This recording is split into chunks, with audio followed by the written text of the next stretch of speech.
Shalom Elohim, haleluya, puji nama Tuhan. Semangat pagi Bapak Ibu Saudara yang dikasihi Tuhan kita, Yesus Kristus. Jumpa lagi bersama saya Pendeta Samuel Mabuntu dalam Renungan Pagi ke 1863 hari Renungan Pagi ini mengudara. Puji Tuhan. Bapak Ibu Saudara yang dikasihi Tuhan, sebelum kita mengawali segala aktivitas kita di pagi hari ini, mari kita buka hari ini bersama Tuhan dengan mendengarkan firman Tuhan. Sebelum kita membaca, mendengarkan, dan merenungkan firman Tuhan hari ini, mari kita berdoa, minta pimpinan Roh Kudus. Kita berdoa. Bapa di surga, berbicaralah kepada kami semua. Pakai firman Tuhan ini untuk menegur kami, menasihati kami, menguatkan kami, meneguhkan iman percaya kami, dan menuntun kami supaya kami terus berjalan di jalan Tuhan yang benar. Dan pakai firman Tuhan ini untuk memberkati kami semua. Di dalam nama Tuhan Yesus yang adalah firman Allah yang hidup, kami berdoa. Amin. Haleluya. Bapak Ibu Saudara yang dikasihi Tuhan, bersama dengan saya kita akan belajar Alkitab dari kitab Kejadian sampai kitab Wahyu. Mari buka Alkitab kita dalam kitab 1 Samuel pasal 18 ayat 1 sampai ayat 5. Di bawah perikop Daud dan Yonatan. Demikian firman Tuhan. Ketika Daud habis berbicara dengan Saul, berpadulah jiwa Yonatan dengan jiwa Daud. Dan Yonatan mengasihi dia seperti jiwanya sendiri. Pada hari itu, Saul membawa dia dan tidak membiarkannya pulang ke rumah ayahnya. Yonatan mengikat perjanjian dengan Daud karena ia mengasihi dia seperti dirinya sendiri. Yonatan menanggalkan jubah yang dipakainya dan memberikannya kepada Daud, juga baju perangnya, sampai pedangnya, panahnya, dan ikat pinggangnya. Daud maju berperang dan selalu berhasil kemana juga Saul menyuruhnya, sehingga Saul mengangkat dia mengepalai para prajurit. Hal ini dipandang baik oleh seluruh rakyat dan juga oleh pegawai-pegawai Saul. Amin. Haleluya. Bapak Ibu Saudara yang dikasihi Tuhan, konteks kebenaran firman Tuhan ini menceritakan tentang persahabatan Yonatan dan Daud. Kita tahu bahwa latar belakang mereka sangat-sangat berbeda, saudara. Yonatan anak raja Israel yaitu Saul, sedangkan Daud hanyalah seorang anak gembala biasa. Saya mau mengajak saudara kita melihat firman Tuhan ini dari sudut pandang yang berbeda. Saya mau mengajak saudara melihat dari kacamata Yonatan kepada Daud. Kenapa Yonatan yang adalah pangeran, anak raja Israel, mau bersahabat dengan Daud? Saya percaya Yonatan tertarik karena karakter Daud yang luar biasa.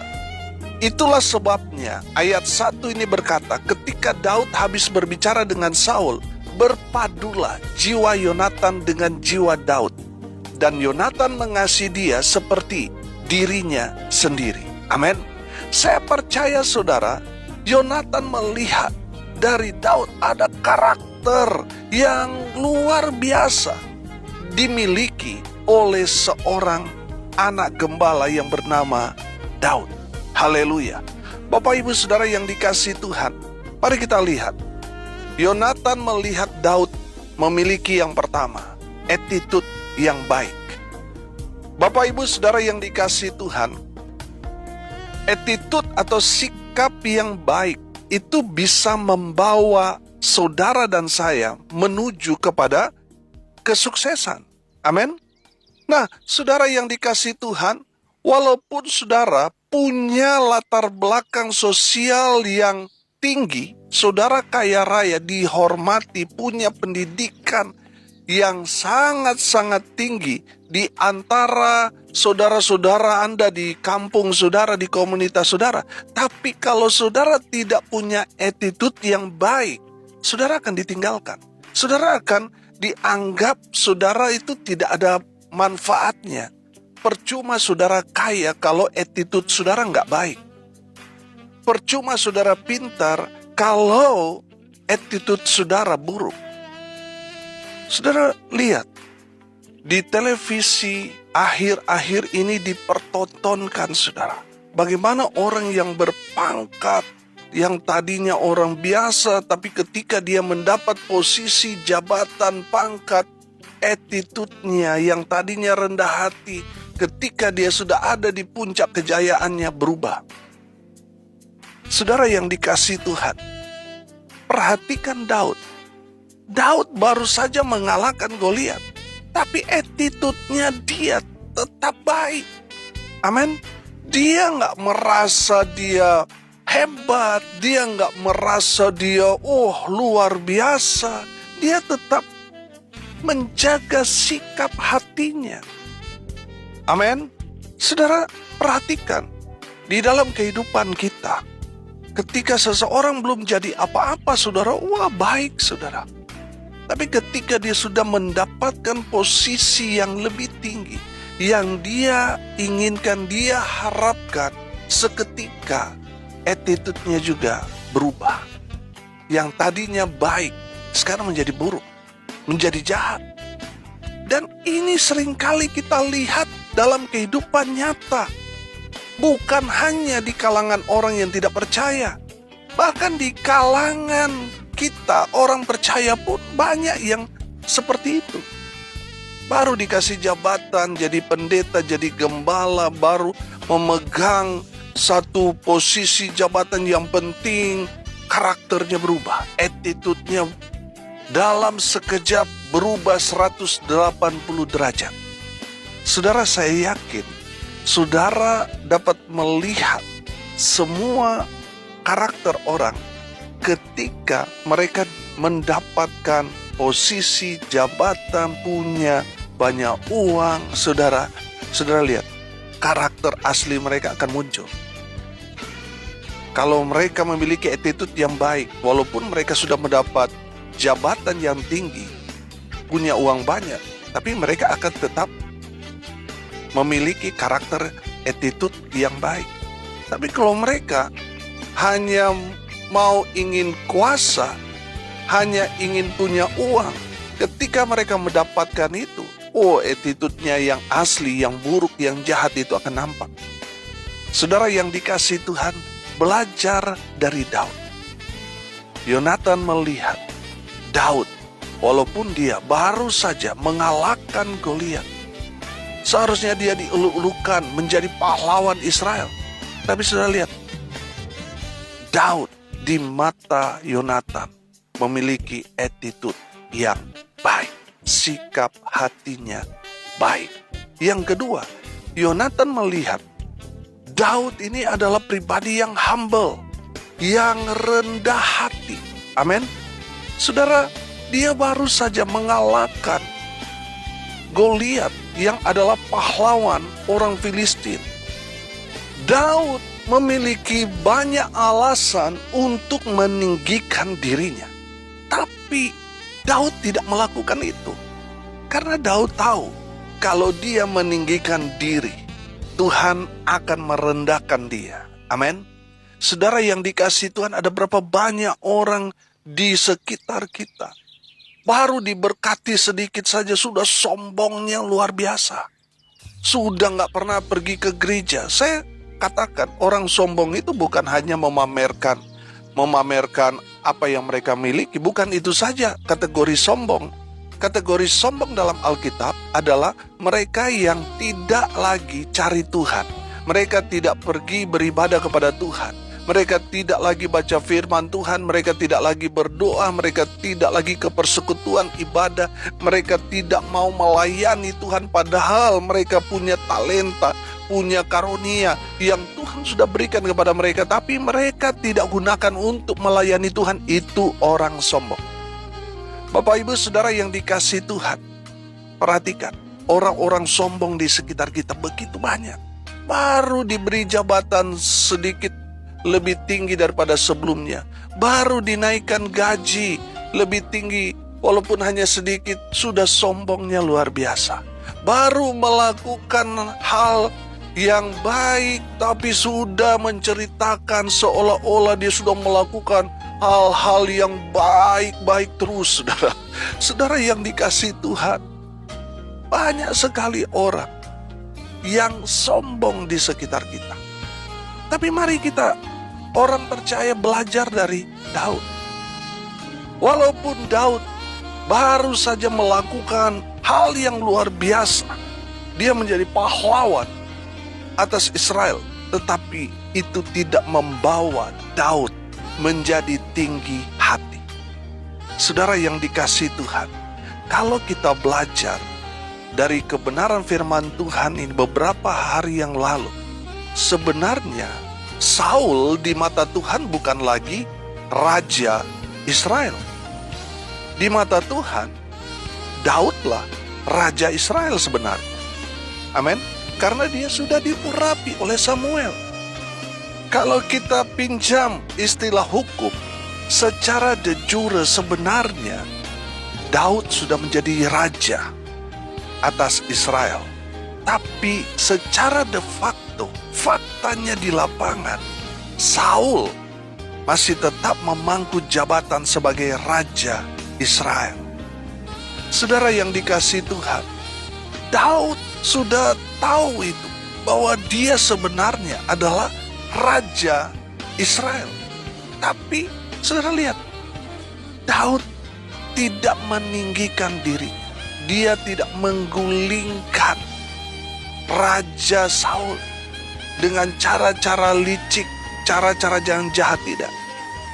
Saya melihat di sini bahwa momen waktu Daud mengalahkan Goliat itu sebenarnya momen yang tepat untuk mendeklarasikan diri Daud yang adalah Raja Israel.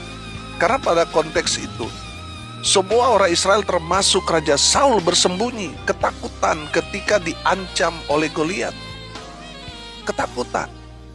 Dan disitulah Daud hadir melawan Goliat, dan kita tahu bersama ceritanya, Goliat tumbang. Daud berhasil membunuh dan juga memotong kepala dari Goliat. Haleluya.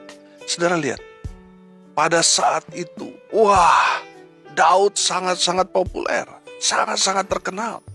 Kalau saya melihat, itu sebenarnya itu momen yang tepat untuk Daud mendeklarasikan dirinya sebagai Raja Israel. Karena pada saat itu, Saul dan orang-orang Israel, pasukan-pasukan tentara Israel itu ketakutan, melarikan diri, sembunyi. Daud berhasil membunuh Goliat. Sebenarnya momen yang tepat bagi Daud untuk mendeklarasikan dirinya sebagai Raja Israel.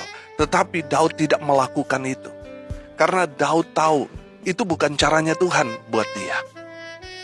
Bapak Ibu Saudara yang dikasihi Tuhan, kalau kita menyimak baik, pada saat itu bangsa Israel sedang merayakan kemenangan yang luar biasa atas kemenangan Daud. Tapi perhatikan karakter Daud. Daud tidak sombong. Amin. Daud tidak jadi orang yang sok pelaku, arogan, tidak. Daud tetap rendah hati. Amin. Itulah yang membuat Yonatan kagum melihat Daud. Sehingga Daud memikat hati Yonatan. Sudah perhatikan, di ayat 3, Yonatan mengikat perjanjian dengan Daud karena ia mengasihi dia seperti dirinya sendiri. Perhatikan ayat 4.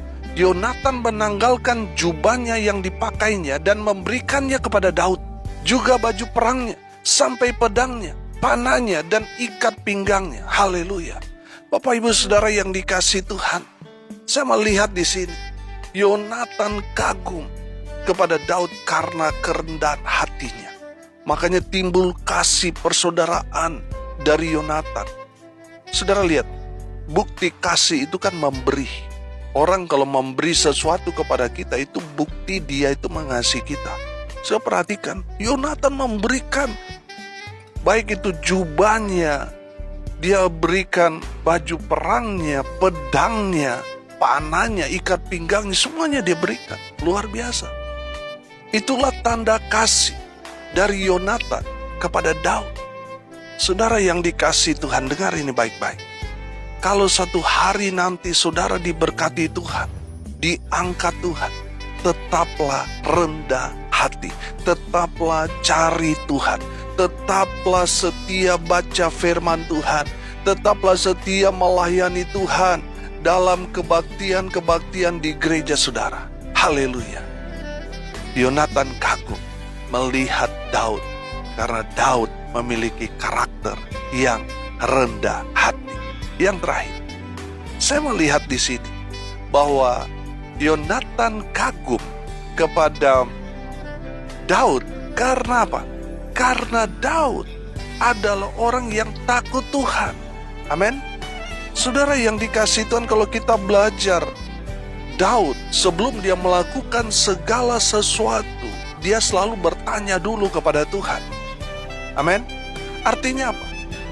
Dia hidup takut akan Tuhan. Dia takut salah melangkah, salah mengambil keputusan. Makanya dia selalu tanya Tuhan dulu. Amin. Kebanyakan daripada kita sudah mengambil satu keputusan, tapi di tengah jalan kita melihat bahwa apa yang kita sudah ambil keputusan itu ternyata salah. Baru kita tanya Tuhan, Tuhan, saya kan sudah melayani Tuhan, sudah setia, sudah memberi perpuluhan, tapi kok ini nggak jalan Tuhan, nggak diberkati. Apakah ini memang pemberian dari Tuhan, jalan Tuhan atau bagaimana? Nah, seringkali kita itu seperti itu. Nanti sudah bertindak sendiri, di tengah jalan gagal, baru tanya Tuhan dulu, baru berdoa. Betul? Kalau mau jujur, kita seringkali seperti itu. Tapi mari kita mau belajar. Sebelum mengambil satu keputusan, mari tanya Tuhan dulu. Benar nggak ini dari Tuhan?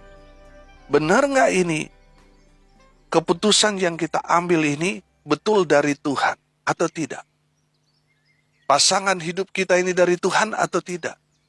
Pekerjaan ini, usaha ini, apakah ini kehendak Tuhan atau tidak? Tanya dulu sama Tuhan. Amin. Saudara yang dikasihi Tuhan, saya percaya orang yang selalu bertanya dulu kepada Tuhan dan dia selalu memiliki hubungan spesial dengan Tuhan, maka Tuhan akan memberikan dia kepekaan. Sehingga dia selalu menangkap pesan Tuhan. Di saat dia mengambil satu keputusan, karena dia sudah tanya dulu kepada Tuhan, Tuhan menolong, menyertai dan memberkati perjalanannya. Amin. Bapak Ibu Saudara yang dikasihi Tuhan, mari kita belajar dari Daud. Daud seorang yang takut akan Tuhan. Sebelum dia melakukan segala sesuatu, dia tanya Tuhan dulu. Amin. Pertanyaannya sederhana. Bagaimana dengan kita? Apakah kita nanti sudah mengambil keputusan baru tanya Tuhan, atau tanya Tuhan dulu baru ambil keputusan?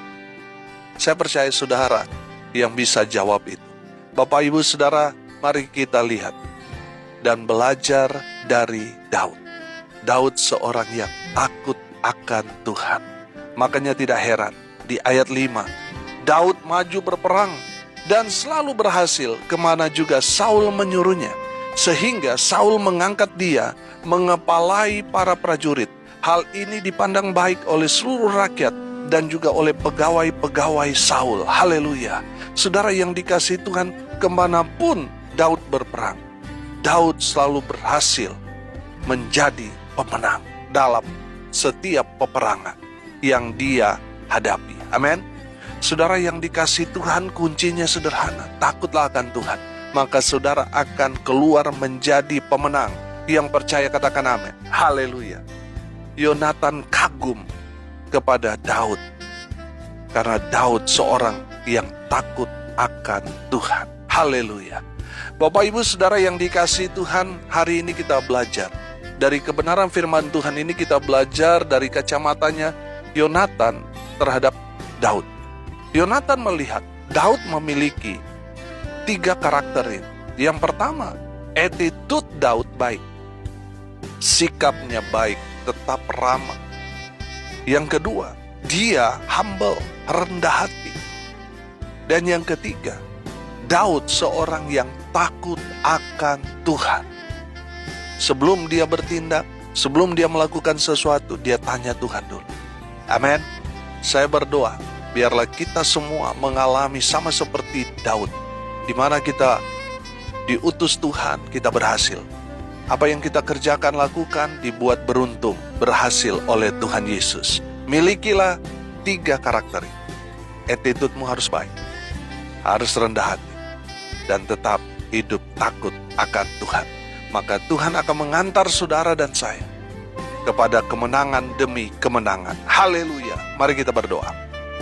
Bapa di surga, kami bersyukur kami boleh diberkati oleh kebenaran firman-Mu. Berkati semua pendengar dimanapun mereka berada. Tuhan memberkati hidup mereka. Tuhan memberkati rumah tangga mereka, usaha pekerjaan pelayanan mereka dibuat beruntung dan berhasil dalam nama Tuhan Yesus. Mereka yang sakit Tuhan sembuhkan, mereka yang lemah Tuhan kuatkan. Tuhan hibur mereka yang saat ini sedang berduka cita, dan mereka yang hari ini berulang tahun. Tuhan Yesus memberkati dengan umur panjang, kesehatan, kekuatan dari Tuhan menyertai semua pendengar. Bapak Ibu Saudara yang dikasihi Tuhan, arahkanlah hatimu dan terimalah berkat dari Tuhan Yesus. Tuhan memberkati engkau dan melindungi engkau. Tuhan menyinari engkau dengan wajah-Nya dan memberi engkau kasih karunia. Tuhan menghadapkan wajah-Nya kepadamu dan memberi engkau damai sejahtera. Di dalam nama Tuhan Yesus, sumber segala berkat. Bapak Ibu Saudara yang percaya, diberkati Tuhan, katakan amin. Puji Tuhan. Bapak Ibu Saudara yang dikasihi Tuhan, kalau saudara merasa diberkati melalui renungan pagi ini, bagikan juga kepada saudara-saudara yang lain agar mereka juga diberkati. Karena untuk itulah kita dipanggil untuk jadi berkat. Salam kasih dari Bali. Saya Pendeta Samuel Mawuntu. Sampai jumpa besok pagi. Tuhan Yesus memberkati kita semua. Haleluya.